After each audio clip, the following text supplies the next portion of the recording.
রাজ্যের স্বাস্থ্য পরিষেবায় এক অভাবনীয় পরিবর্তনের সূচনা হতে চলেছে। এবার থেকে সরকারি হাসপাতালে চিকিৎসার জন্য আর ভোরের আলো ফোটার আগে লাইনে দাঁড়ানোর প্রয়োজন পড়বে না।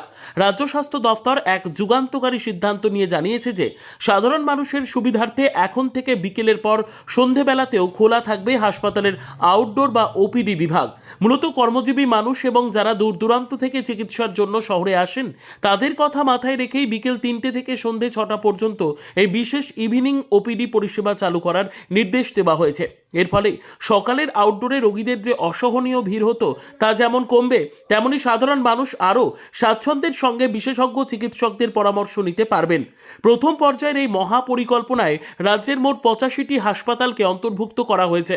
এর মধ্যে রয়েছে 14টি জেলা হাসপাতাল এবং আরও 71টি সুপার স্পেশালিটি মহকুমা ও স্টেট জেনারেল হাসপাতাল। উত্তরবঙ্গের বালুরঘাট ও শিলিগুড়ি থেকে শুরু করে দক্ষিণবঙ্গের কাকদ্বীপ কিংবা পশ্চিম মেদিনীপুর সর্বত্রই এই সান্ধ্যকালীন পরিষেবা চালুর প্রস্তুতি তুঙ্গে। এতদিন সরকারি হাসপাতালে শুধুমাত্র সকালেই ওপিডি পরিষেবা পাওয়া যেত, যার ফলে অনেক রোগীকেই ভিড়ের চাপে ডাক্তার না দেখেই ফিরে যেতে হতো।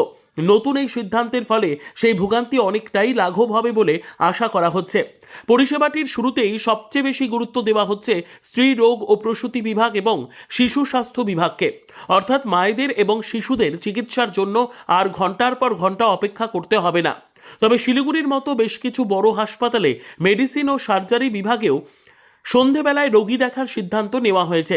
দক্ষিণ 24 পরগনার মতো এলাকাগুলোতে যেখানে সাধারণ সমস্যার রোগীদের জরুরি বিভাগে দেখা হতো, তাদের জন্য এখন থেকে আলাদা রেকর্ড বা খাতা মেইনটেইন করার নির্দেশ দেওয়া হয়েছে, যাতে পরিষেবার গুণমান বজায় থাকে।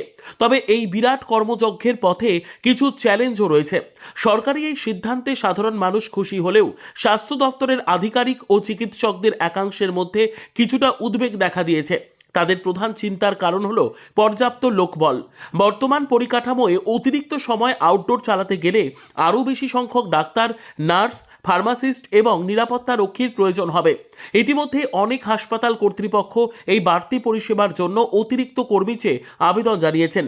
যদিও স্বাস্থ্য দপ্তর আশাবাদী যে প্রাথমিক সমস্যার সমাধান করে এই সান্ধ্যকালীন আউটডোর পরিষেবা রাজ্যের সাধারণ মানুষের কাছে এক আশীর্বাদ হয়ে দাঁড়াবে।